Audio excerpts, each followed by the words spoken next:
사랑하는 여러분, 기독교의 유일한 특징이 무엇입니까? 그것은 바로 은혜라고 하는 단어에 있습니다. 그래서 이 은혜를 아는 사람은 이렇게 고백을 하죠. 나의 나 된 것은 다 하나님의 은혜라. 한량없는 은혜, 갚을 길이 없는 은혜. 내 삶을 애워싸는 하나님의 은혜. 하나님의 은혜를 우리가 받았기 까닭에 그 하나님의 은혜를 경험한 사람은 하나님의 은혜를 흘려보내는 삶을 살아갑니다. 현대 사회에서의 부동산 거래는 자신의 재산 증식, 자신의 이익을 위하는 데 있죠. 하지만 당시 이스라엘에서의 이 부동산 거래는 바로 이 어려운 사람, 경제적인 약자들을 돌보는 데 있습니다. 이것이 바로 은혜를 받은 사람의 삶의 방식이라고 하는 것입니다. 자신의 어떤 이익과 자기 자신의 삶만이 아니라 함께 더불어 사는 그러한 삶. 그래서 하나님 나라를 살아야 되는 우리가 가져야 되는 의식이 뭡니까? 그것은 바로 가족 의식이라고 하는 것이죠. 형제 의식인 것입니다. 가족으로 생각하면 우리는 힘들고 어려운 사람에게 우리 또한 긍휼한 마음이 있게 되는 것입니다. 그래서 함께 아파하고 함께 기뻐하는 삶을 사는 것이죠. 이것이 바로 하나님 나라의 삶이고 오늘 하나님께서 우리가 또 그렇게 살아가도록 하나님이 말씀하고 계십니다. 그 말씀으로 함께 나아가겠습니다.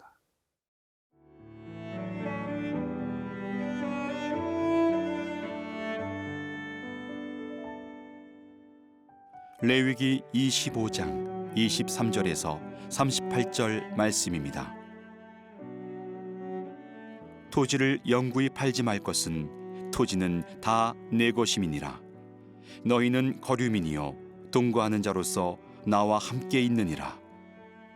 너희 기업의 온 땅에서 그 토지 무르기를 허락할지니 만일 내 형제가 가난하여 그의 기업 중에서 얼마를 팔았으면 그에게 가까운 기업 물을 자가 와서 그의 형제가 판 것을 물을 것이요 만일 그것을 물을 사람이 없고 자기가 부유하게 되어 물을 힘이 있으면 그 판 해를 계수하여 그 남은 값을 산자에게 주고 자기의 소유주로 돌릴 것이니라.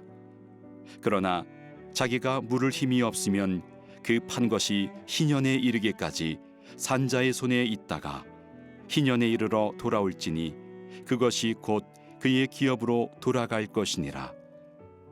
성벽 있는 성내의 가옥을 팔았으면 판지 만 1년 안에는 물을 수 있나니 곧 그 기한 안에 물으려니와 1년 안에 물으지 못하면 그 성 안의 가옥은 산자의 소유로 확정되어 대대로 영구히 그에게 속하고 희년에라도 돌려보내지 아니할 것이니라. 그러나 성벽이 둘리지 아니한 촌락의 가옥은 나라의 전토와 같이 물러주기도 할 것이요 희년에 돌려보내기도 할 것이니라. 레위 족속의 성읍 곧 그들의 소유의 성읍의 가옥은 레위 사람이 언제든지 물을 수 있으나 만일 레위 사람이 물으지 아니하면 그의 소유 성읍의 판 가옥은 희년에 돌려보낼지니 이는 레위 사람의 성읍의 가옥은 이스라엘 자손 중에서 받은 그들의 기업이 됨이니라. 그러나 그들의 성읍 주위에 있는 들판은 그들의 영원한 소유지이니 팔지 못할지니라. 내 형제가 가난하게 되어 빈손으로 내 곁에 있거든 너는 그를 도와 거류민이나 동거인처럼 너와 함께 생활하게 하되 너는 그에게 이자를 받지 말고 내 하나님을 경외하여 내 형제로 너와 함께 생활하게 할 것인즉 너는 그에게 이자를 위하여 돈을 구워주지 말고 이익을 위하여 내 양식을 구워주지 말라. 나는 너희의 하나님이 되며 또 가나안 땅을 너희에게 주려고 애굽 땅에서 너희를 인도하여 낸 너희의 하나님 여호와이니라. 우리 하나님은 이 세상을 창조하신 하나님이시죠. 그래서 이 세상의 모든 소유는 하나님께 있는 것이죠. 그래서 하나님은 이 토지에 대해서 하나님이 분명하게 이렇게 선언을 하십니다. 23절입니다. 토지를 영구히 팔지 말 것은 토지는 다 내 것임이라. 너희는 거류민이요 동거하는 자로서 나와 함께 있느니라. 하나님은 모든 토지, 모든 땅의 주인이라고 분명하게 말씀하고 있습니다.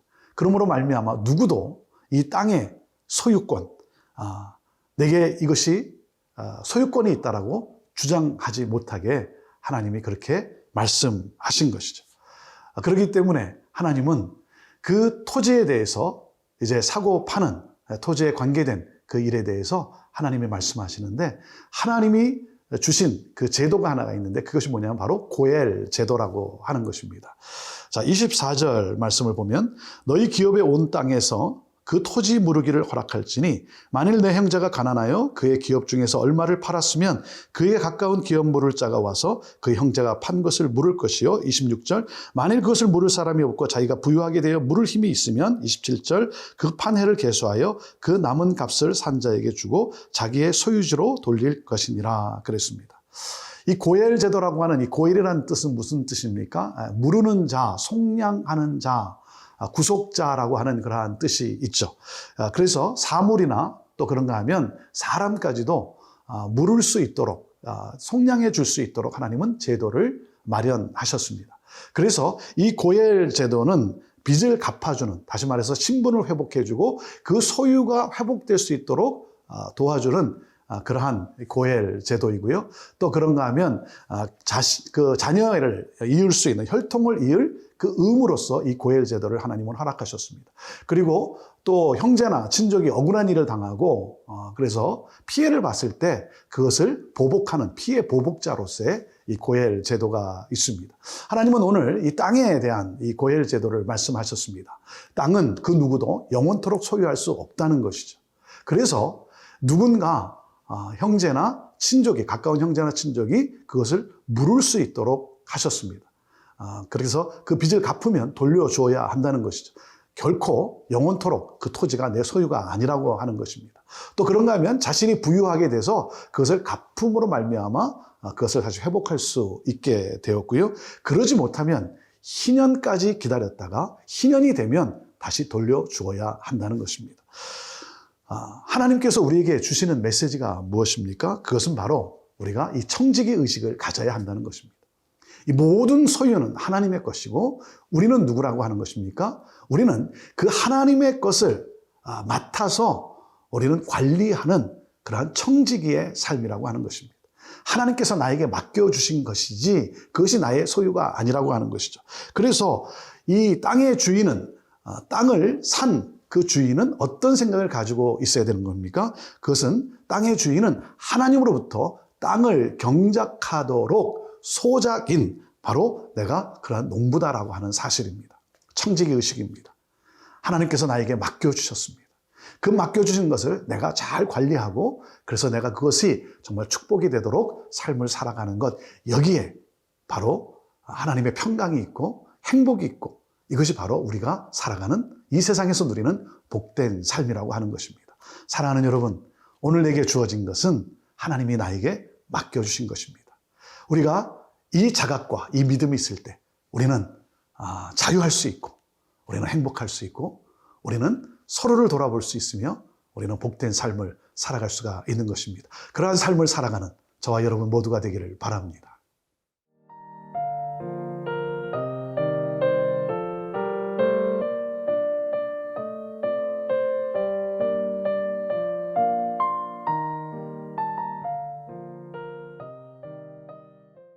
하나님께서는 이 고엘 제도를 지정하시면서 하나님은 또 분명하게, 정말 디테일하게, 자세하게 하나하나를 우리에게 설명해 주시고 이것을 잊지 말고 이 법도를 따라 살라고 말씀을 하셨습니다. 29절에 보면 성벽이 있는 성내의 가옥을 팔았으면 판지 만 1년 안에는 물을 수 있나니 곧 그 기한 안에 물으려니와 그랬습니다. 성 안의 가옥, 성 안의 가옥을 어떻게 여기게 하셨냐면 그것을 하나의 마치 생산시설로 여기게 하셨습니다. 그래서 그것을 물으려면 다시 그것을 회복하려면 1년 안에 물을 수 있고 그러지 않으면 이 성 안에 있는 이 가옥은 그 주인이 그것을 소유할 수 있도록 그렇게 했습니다. 또 그런가 하면 이 32절에 보면 레위 족속의 성읍 곧 그들의 소유의 성읍의 가옥은 레위 사람이 언제든지 물을 수 있으나 그랬습니다. 하나님은 레위인의 가옥에 대해서는, 성 안에 있는 레위인의 가옥에 대해서는 언제든지 물을 수 있도록 하나님은 그렇게 정하셨습니다. 이 가옥을 마치 토지와 같은 개념으로 취급하도록 한 것이죠. 이 제도가 우리에게 주는 메시지는 무엇입니까? 그것은 바로 경제적 어려움으로 말미암아 삶을 포기하지 않도록 하나님은 이 제도를 만들어 놓은 것입니다. 어렵기 때문에, 힘들기 때문에 정말 모든 걸 포기하고 싶은 그러한 회복이 될 수 없는 것 때문에 절망하는 자들, 절망하지 않도록 하나님은 이 제도를 주신 것이죠. 자, 그러면서 이 희년제도의 정신에 대해서 다시 한번 우리에게 가르쳐주고 있습니다. 35절입니다. 내 형제가 가난하게 되어 빈손으로 내 곁에 있거든 너는 그를 도와 거류민이나 동거인처럼 너와 함께 생활하게 하되 그랬습니다. 희년제도의 정신이 무엇입니까? 부의 집중을, 한 곳으로의 부의 집중을 하나님은 막으셨다는 것입니다. 하나님은 빈부의 격차를 제한했다는 것입니다. 그래서 빈민 계층이 다시 말하면 주기적으로 이 사회적 지혜와 이 경제적 이 기본권을 회복할 수 있도록 하나님은 그렇게 하셨다는 것이죠. 그래서 우리가 더불어 함께 살아가는 이 가족 의식을 갖고 살아가라는 것입니다. 36절에 너는 그에게 이자를 받지 말고 내 하나님을 경외하여 내 형제로 너와 함께 생활하게 할 것인즉 그랬습니다. 다시 말하면 가난한 사람에게 경제적 고통을 가하지 말라는 것입니다. 배려심을 갖고 살라고 하는 것이죠. 경제적 파탄을 당한 이웃을 가족같이 여기며 함께 돌보며 살아가라는 것입니다. 37절에는 너는 그에게 이자를 위하여 돈을 구워주지 말고 이익을 위하여 내 양식을 구워주지도 말라 그랬습니다. 높은 이자로 돈을 빌려주지 말라는 것이죠. 그렇게 함으로써 고통을 더 가하게 하면 안 된다는 것입니다. 그런가 하면 식량을 구워줄 때도 그랬더도 더 많은 그 웃돈을 요구하는 그런 행위가 있어서는 결코 안 된다는 것입니다. 상대방의 어려움을 통해서 나의 경제적 이익을 추구하지 말라고 하는 것이죠. 하나님이 원하시는 것은 바로 가족 의식이라고 하는 것입니다. 함께 살아가는 가족 공동체. 이것이 바로 레위기에서 말하는 거룩함이라고 하는 것입니다. 하나님을 사랑하고 이웃을 사랑하며 사는 법이라는 것이죠.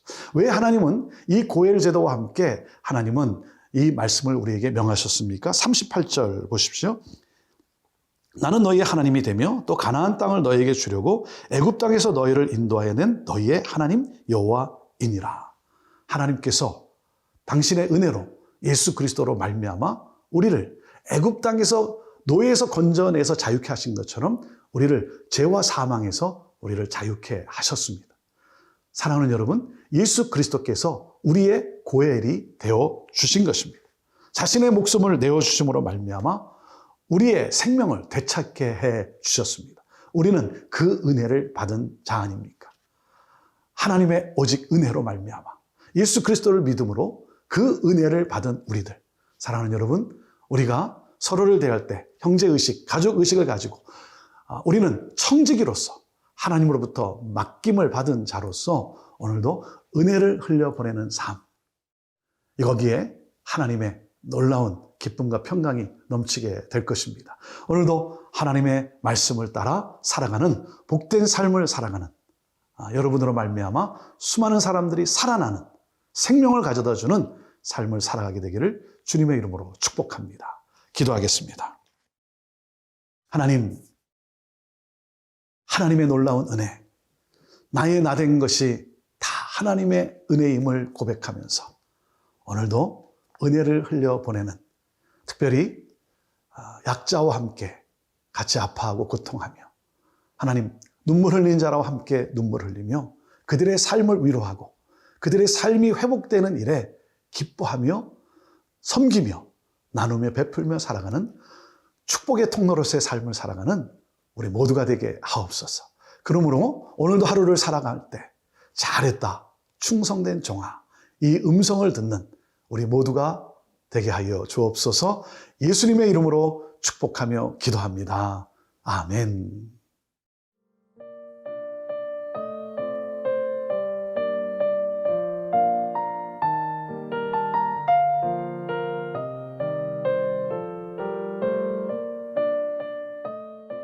이 프로그램은 시청자 여러분의 소중한 후원으로 제작됩니다.